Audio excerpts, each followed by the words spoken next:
Bonjour à tous et bienvenue à la section 4.9 de Physique NYB. Ici, on va parler de champ magnétique généré par un solénoïde. Donc, objectif de la section, le titre le disait pas mal, là, on veut calculer le champ magnétique en un point situé sur l'axe, bien important, ça va toujours être sur l'axe, d'un solénoïde. Donc, la section 4.9, c'est la suite logique de la section 4.8. 4.8, on a vu plein de nouveaux vocabulaires, une spire, une bobine, une boucle, un anneau. Mais dans la section 4.9, on rajoute quelque chose, un nouveau mot qui s'appelle solénoïde. Un solénoïde, c'est une bobine qui est formée de spires qui ne peuvent pas être considérées comme superposées. Souvenons-nous, section 4.8, on avait fait l'approximation des spires superposées. Ça faisait en sorte que notre équation là, était un peu plus simple, puis bon, ça allait bien. Dans le cas des solénoïdes, là, ça va être évident qu'on ne pourra pas faire l'approximation des spires superposées. Puis comme je vous ai dit, on va s'arranger pour que ce soit clair. Hein? On ne fera pas exprès de vous mêler, là. On va s'arranger pour que ce soit clair si on peut faire l'approximation des spires superposées. Si oui, vous utilisez 4.8. Sinon, vous allez utiliser ce qu'on va voir là, à l'instant même dans la section 4.9. Donc, la théorie ici, c'est super court, OK? Parce que c'est juste le cas où est-ce que ce n'est pas des spires superposées. De quoi ça a l'air? Bon, ça ressemble à ça, un solénoïde. Donc, vous voyez, solénoïde, là, ce n'est pas des spires superposées parce que l'épaisseur, ce qu'on appelait H dans la section 4.8, ici, on l'a appelé L, manuscrit, là. Donc, vous voyez que l'épaisseur de tous les fils, elle est quand même assez importante vis-à-vis du rayon de la bobine. Donc, on ne peut pas supposer que c'est superposé. OK? Donc, si ce n'est pas superposé, l'équation change un petit peu. L'équation du champ magnétique créé par les spires au point P qui est ici est donnée par l'équation suivante. Mu0, petit n fois i divisé par 2, valeur absolue, cos de alpha 1 moins cos de alpha 2, par contre, moins cos de alpha 1. Donc, ça a changé un petit peu.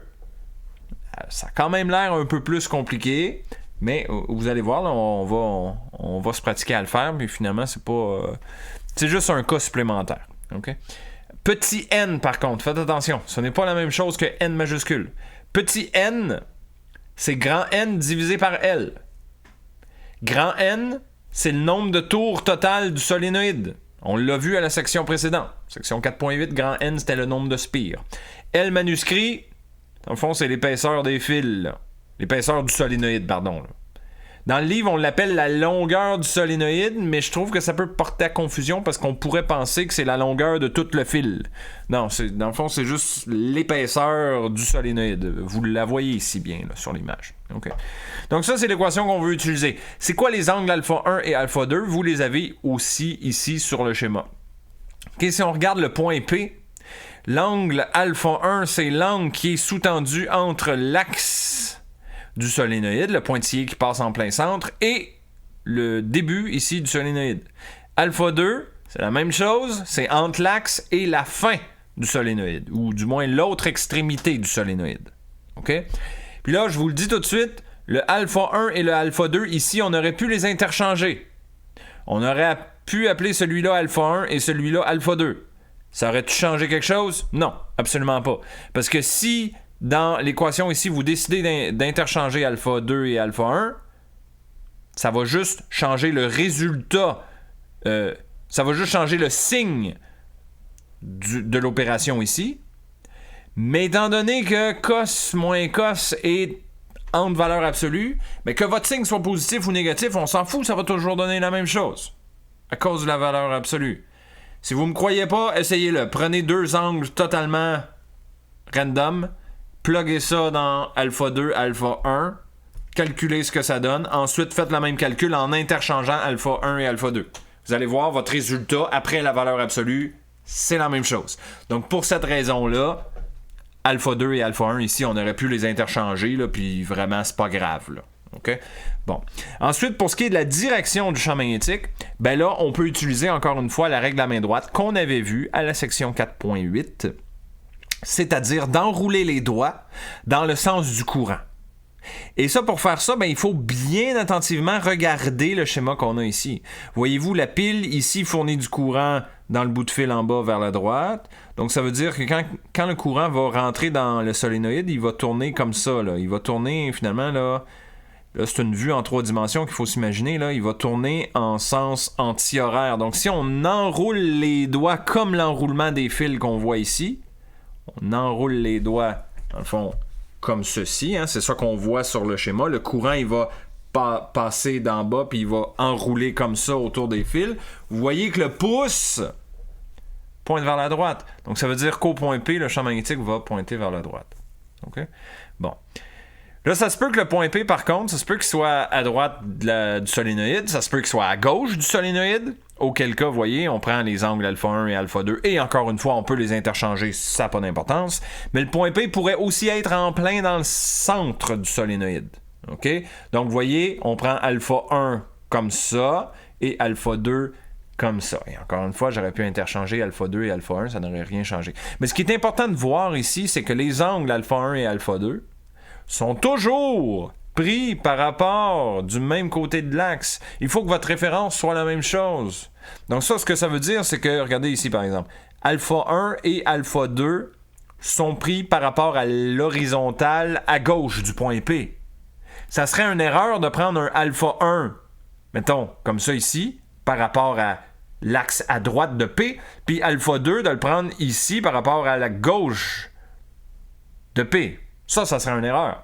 Donc, du moment qu'on les prenne par rapport au même axe, même référence, ça va être correct, il n'y aura pas de problème. OK? Donc, ça, c'est la nouvelle équation de la section qui s'applique quand c'est un solénoïde. Et je vous rappelle, le solénoïde, c'est quand cette épaisseur-là, cette longueur-là est grande par rapport au rayon du solénoïde. OK? C'est exactement l'inverse de l'approximation qu'on faisait à la section 4.8. Section 4.8, si l'épaisseur est petite par rapport au rayon, c'est des spires superposés.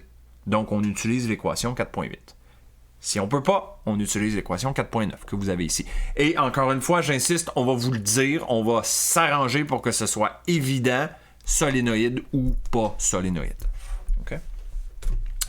Bon, approximation du long solénoïde, ça va arriver, puis encore une fois ici, on va vous le dire, c'est-tu long solénoïde, on va vous donner des chiffres qui vont vous permettre de faire cette réflexion-là. Là.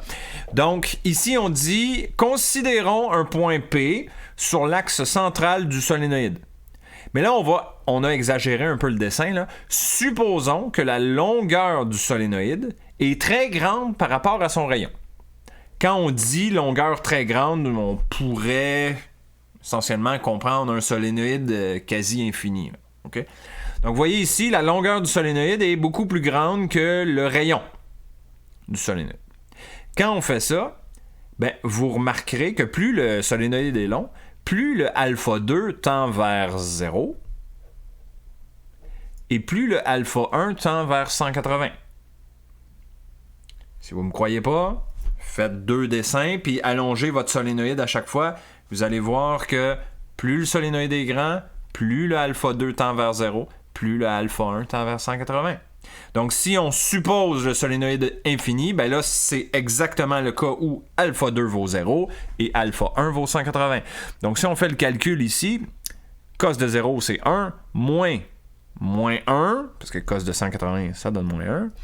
Ben ça, l'intérieur ici, 1 moins 1, ça donne 2. Ce 2-là va s'annuler avec le 2 qui est en avant ici. Donc, il me reste B égale mu0 n fois I. OK, puis là, laissez-moi vérifier, mais il me semble que cette équation-là, vous l'avez dans la feuille de formule. Donc, vous n'aurez pas besoin de la retrouver. Je pense, je vérifie. Oui, effectivement, elle est là. Si vous regardez votre feuille de formule à la fin, là, hein, vous les avez ici, là. Champ magnétique d'un solénoïde. Vous avez celle avec les angles, là, cos alpha 2, alpha 1. Puis, en dessous, vous avez mu0 n fois I. Ça, c'est si on fait l'approximation d'un solénoïde là, infini, essentiellement. OK? Donc, vous l'avez, celle-là aussi, dans la feuille de formule. Donc, vous n'aurez pas besoin de refaire là, cette démarche-là là, à chaque fois. Vous pourrez directement utiliser B égale mu0 NI. OK? Donc, bonne nouvelle, la théorie de la section 4.9 est déjà terminé. Donc, on va quand même faire un petit exercice pour se pratiquer, là, à mettre ça en application. Puis bon, je l'ai montré, là, les exercices de cette section-là, il n'y en a pas beaucoup. Il y en a juste 3. Hein? Encore une fois, c'est une petite section. Donc, on ne veut pas s'éterniser. C'est juste pour s'assurer qu'on comprend l'équation et qu'on est capable de l'appliquer. Puis, parmi ces 3 exercices-là, on en fait un en exemple ensemble. Donc, il vous en restera plus gros à faire. OK? Donc, dans l'exercice suivant, on le dit, c'est un solénoïde. Regardez, c'est dans le titre, puis c'est même dans la description de l'exercice. OK? Donc ça, déjà, je le sais qu'il faut que j'utilise les équations de la section 4.9, puis je ne peux pas supposer que ce sont des spires superposés comme ce que je faisais à la section 4.8. OK? Donc, on dit, un solénoïde de 2 cm de longueur comporte 8 spires de 1,5 cm de rayon et porte un courant de 0,4 A. L'axe du solénoïde coïncide avec l'axe X, comme on peut voir ici sur le schéma. L'axe X passe en plein centre et son centre se trouve à l'origine. Bon, OK. Regardez ici. Là. Quand on dit 2 cm de longueur, ça fait référence, dans le fond, à l'épaisseur de tous les fils que vous avez là. Puis on dit le centre du solénoïde se trouve à l'origine. L'origine, c'est dans le fond, c'est mon axe Y qui croise l'axe X ici, là. Donc ça, ce que ça veut dire, si vous regardez les distances ici, si la longueur est de 2 cm et que je suis centré sur l'origine, ça veut dire que j'ai 1 cm d'épaisseur qui dépasse là, de mon axe Y vers la gauche et 1 cm d'épaisseur qui dépasse de mon axe Y vers la droite. OK? C'est important pour la suite, là, pour les angles et tout ça. Là. Donc, calculez le champ magnétique sur l'axe du solénoïde en 3 positions, x égale à 10, x égale à 1, puis x égale à 0. Donc, c'est ce qu'on va faire à l'instant même, et je vais essayer de vous redessiner ça là, pour que le schéma soit en 2 dimensions. Tu sais, ici, c'est une espèce de vue en 3 dimensions qui peut peut-être, je pense, parfois être compliqué à visualiser. Là. Donc, je vais essayer de vous refaire un dessin là, un peu plus très 2 dimensions. OK? Donc, on va commencer par le système d'axe. X, Y, système d'axe classique. Là, mon solénoïde, on a dit qu'il est centré ici. Donc, comme je vous ai mentionné tantôt, il va dépasser à gauche de l'axe Y, puis il va dépasser à droite de l'axe Y. Donc ça, là, j'ai fait un carré, là, mais c'est mon solénoïde, OK? Imaginons là, qu'il tourne. Là. Il y a plein de fils comme ça qui tournent autour. OK? Dans le fond, j'ai très simplifié en 2 dimensions. Si je regarde d'en haut, là, ce que je vois là, je verrais essentiellement des fils collés un à côté de l'autre qui ressemblent un peu à ce carré-là. Là. OK, j'aurais les fils comme ça, là, qui tournent. Là. OK? Bon, je les dessinerai pas parce que ça va trop rendre mon dessin bordélique, là. Donc, je les dessinerai pas. OK? Là, moi, ce que je voulais juste vous faire voir ici, ce sont les angles, ce sont les dimensions et tout ça. Donc, comme on a dit, on a une longueur de solénoïde de 2 cm. Donc, ça veut dire que la base de mon rectangle ici, c'est 2 cm. Et on est centré. Donc, ça veut dire que j'ai 1 cm comme ça. Et j'ai 1 cm de l'autre côté aussi. 1 cm, 1 cm. OK? Puis, on a dit le rayon du solénoïde, c'est 1,5 cm. Le rayon du solénoïde, c'est le rayon de chacune des bobines, là. Puis ça, elle est sur le schéma qui est dans la diapo. Là. Vous l'avez ici. Mais sur mon schéma à moi, je vais vous le redessiner quand même. Ça serait cette distance-là par rapport à mon axe X, 1,5 cm. OK? Bon, ça, c'est mon solénoïde. Là, on veut trouver le champ magnétique sur l'axe du solénoïde, donc sur l'axe X. Si je me place à X égale à 10 cm. Mettons que j'exagère un peu, là. Mettons c'est ici, là. 10 cm. OK, mon X est en centimètres, là. Ça va être plus simple. OK. Fait que ça, mon point P, il est là. Ça, c'est mon point P. Je veux trouver le champ magnétique à cet endroit-là. OK. Pour faire ça, on vient de voir l'équation. Je vous la retranscris ici. B égale mu0 petit n fois I sur L.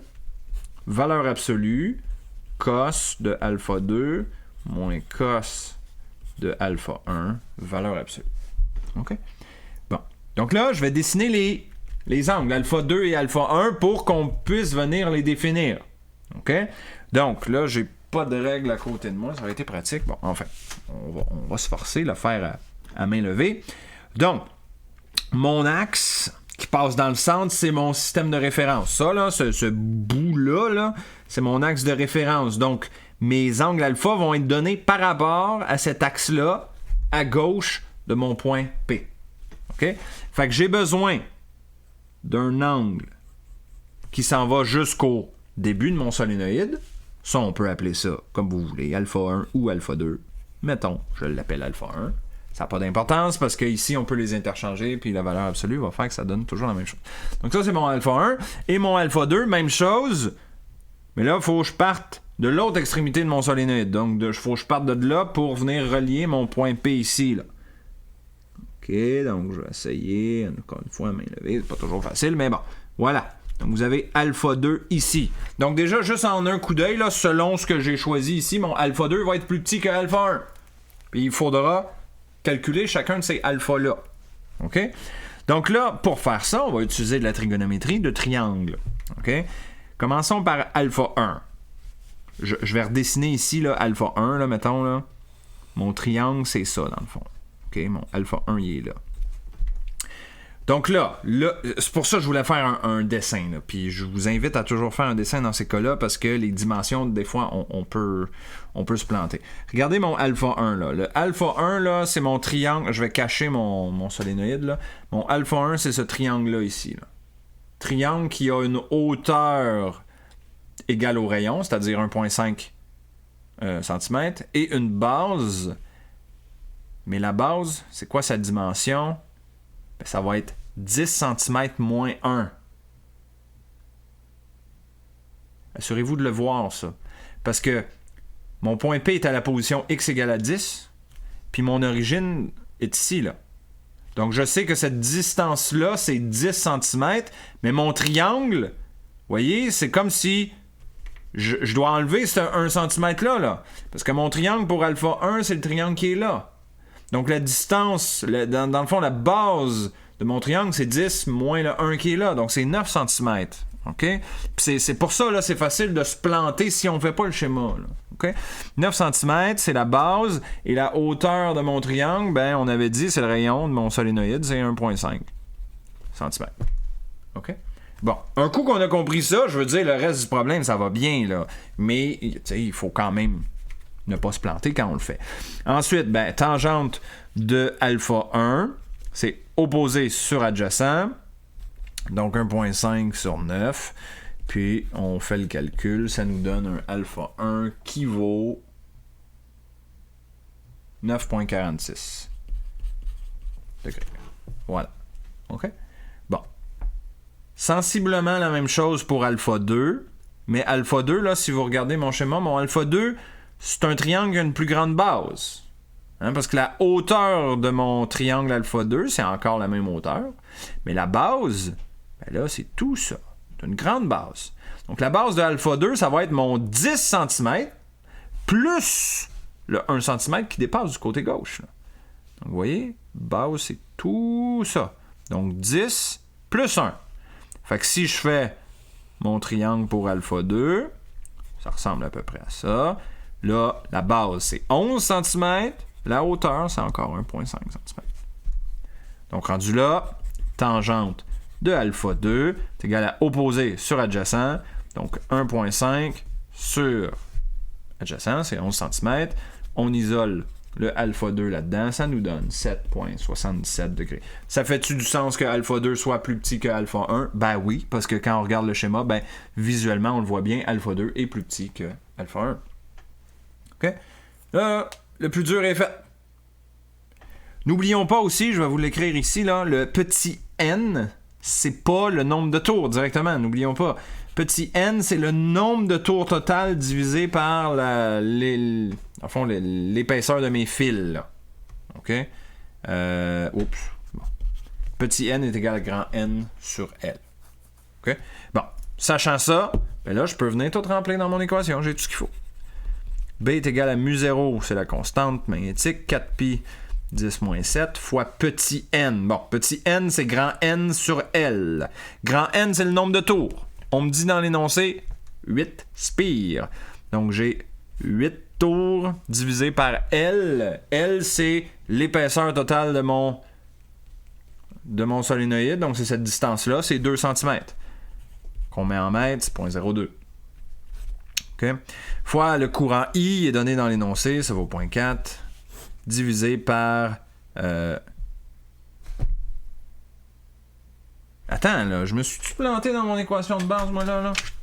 Ouais, c'est pas un L manuscrit, ça, là, c'est un 2. Wow. OK, mon erreur, je m'excuse, je vais vérifier encore une fois, juste pour être sûr, là. Ben oui, c'est ça, c'est mu0 petit n I sur 2. Excusez-moi. OK, fait que là, sur 2. Voilà, là ça fait plus de sens. Valeur absolue, cos de alpha 2, donc cos de 7.77 moins cos de alpha 1 qui vaut 9.46. Valeur absolue, on termine. Donc on fait le calcul, tout ça se pitonne, on trouve un champ magnétique de 4.46 fois 10 à la moins 7 Tesla. OK? Bon. C'est un petit détail qui nous reste à faire, mais on nous dit dans l'énoncé calculer le champ magnétique. On ne nous demande pas de trouver seulement le module. Sinon, ça serait écrit quel est le module du champ magnétique.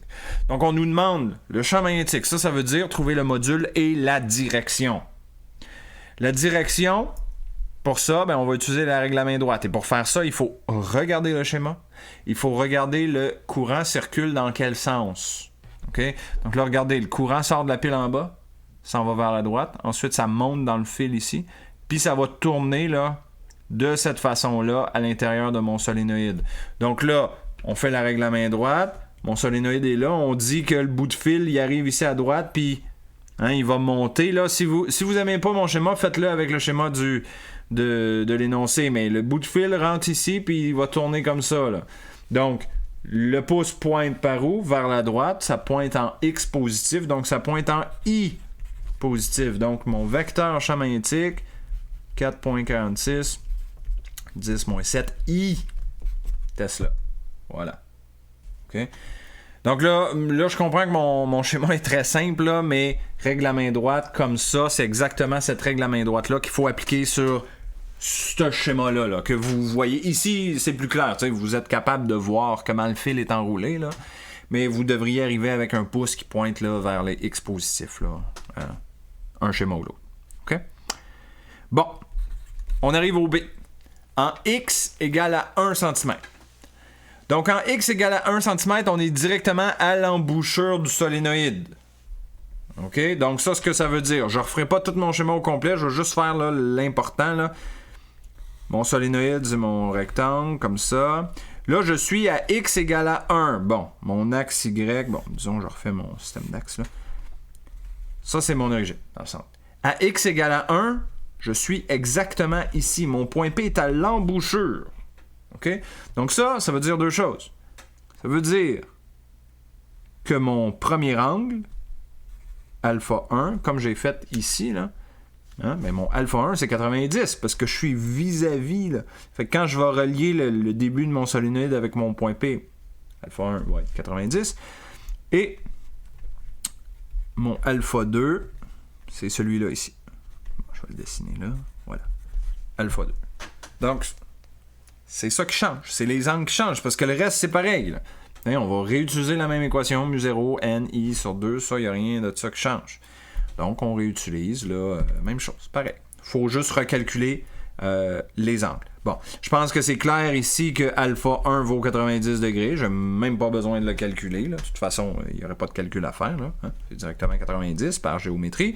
Alpha 2, par contre, il faut le calculer. Donc, tangente de alpha 2, c'est opposé sur adjacent. Donc, mon petit triangle pour alpha 2, là, vous voyez, sa hauteur, c'est 1,5 cm. Donc, ça, c'est opposé. Sur adjacent, dans le fond, c'est tout ça, là. C'est le 2 cm. C'est la base de mon triangle. Ça donne que c'est l'épaisseur de mon solénoïde. Donc, 2 cm. 1,5 sur 2. Donc, on isole de cette façon-là le alpha 2. On trouve 36,87 degrés. Quand ça c'est fait, on revient ici, on le replogue dans notre équation telle quelle, pareil. On se casse pas la tête. Mu0, 4pi, 10 moins 7. petit n, c'est grand N sur L, donc c'est le nombre de spires. 8 divisé par l'épaisseur, c'est-à-dire 2 cm, comme on a fait ici, fois le courant qui vaut 0.4, tout ça divisé par 2, valeur absolue cos de alpha 2, c'est 36.87, moins cos de alpha 1 qui vaut 90. Valeur absolue. On fait le calcul. On trouve un champ magnétique B qui vaut 8.04 10-5 Tesla. Et encore une fois ici, faut qu'on donne le champ magnétique. Donc ça veut dire la grandeur et la direction du champ magnétique. Là, tout ce qu'on a fait, c'est trouver la grandeur. Mais même chose, si vous regardez mon schéma ici, mon point P, il est là. À cet endroit-là, par où pointe le champ magnétique, ben, règle à main droite, on enroule nos doigts dans le même sens que le courant circule, là. Puis encore une fois, ça pointe en I positif. Si vous n'aimez pas le faire sur mon schéma, faites-le sur le schéma ici. Enroulez vos doigts, puis regardez à X égale à 1. On n'a pas le choix, là. Le pouce va pointer vers la droite. En X positif, donc en I positif. Donc 8.04 fois 10 à la moins 5 I Tesla. Vous voyez? Voilà pour le B. Maintenant, pour ce qui est du C, en X égale à 0, en plein centre du solénoïde. Parfait. Donc, en plein centre du solénoïde, on va se refaire encore une fois juste mon schéma, là. Mon rectangle ici, ça serait mon solénoïde. Je vais faire mon système d'axes comme ça, X, Y. Bon, OK. Puis là, je suis à X égale à 0. Donc, mon point P, là, c'est ici, en plein dans le centre. OK? Centre du solénoïde. Donc là, il faut que je trouve alpha 1 et alpha 2. Donc là, pour faire ça, je peux prendre mes angles soit par rapport à mon axe à gauche, soit par rapport à mon axe à droite. Ça ne dérange pas, c'est l'un ou l'autre. Mais il va falloir quand même être astucieux. Vous allez voir pourquoi. Mettons, je le fais par rapport à mon axe à droite. Mettons. OK? Puis, je dis, bon, on va faire un premier pointillé comme ça. Donc ça, je vais appeler ça alpha 1. J'aurais pu l'appeler alpha 2. Ça aurait été pareil. Donc ça, c'est mon alpha 1. Mon alpha 2, ben là, il faut que je prenne mon pointillé qui est là. Donc là, mon alpha 2, c'est tout ça. OK? Bon. La difficulté ici, c'est que le alpha 2, l'angle qui est sous-tendu, ne forme pas vraiment un triangle facile à obtenir. OK? Donc là, ce qu'on va faire, c'est qu'on va se doter d'un autre angle. Vous allez comprendre plus tard pourquoi je fais ça. Un autre angle que je vais appeler celui-là ici, là, je vais l'appeler θ. Donc l'angle θ, c'est ce qui reste finalement. Là, c'est ce qui reste pour faire le 180 degrés si je regarde mon alpha 2. OK? Bon. Commençons par alpha 1. Alpha 1, si on regarde le petit triangle qui forme, là, base, c'est 1 cm. Hauteur, c'est 1,5 cm. C'est les dimensions de mon solénoïde, comme tantôt. Donc, tangente de alpha 1 est égal à opposé sur adjacent. Opposé, c'est 1,5. Base, ben, adjacent, c'est 1. OK? Donc, on calcule alpha 1, on va obtenir 56,31 degrés. Bon. OK. Là, pour obtenir alpha 2, mais le alpha 2, là, je pourrais faire tangente, là, mais c'est peut-être moins clair ce que ça va donner parce qu'il ne sous-tend pas directement un triangle. OK? Donc, ce qu'on va faire à la place, c'est trouver la valeur de θ. La valeur de θ, je peux le trouver. Parce que regardez θ. θ, là, il sous-tend un triangle qui a une base égale à 1, puis une hauteur égale à 1,5. Hein? C'est juste qu'il est pris de l'autre côté, lui. Là. Bon, mais pour trouver θ, je fais tangente de θ, qui est égale à opposé, 1,5, sur adjacent, 1. Donc, vous voyez, dans le fond, ce que je suis en train de vous montrer, c'est que θ puis alpha 1, ça donne la même chose. 56,31. Bon. Sachant cela, là, ça va être facile de trouver alpha 2. OK? Regardez alpha 2, là. Alpha 2 sous-tend tout ça. Puis ce qui reste, avant de faire 180, c'est le θ1 qui vaut 56,31. Donc, je vais grossir ça, là, parce que je me rends compte que c'est un peu tout coincé, là. Je grossis ça. OK? Système d'axe. Ça, c'est mon alpha 1 que j'ai déjà trouvé. mon θ, pardon, il est ici, et mon alpha 2, il fait tout ça. OK, bon, peut-être plus clair comme ça. Donc là, j'ai trouvé θ. θ vaut 56,31.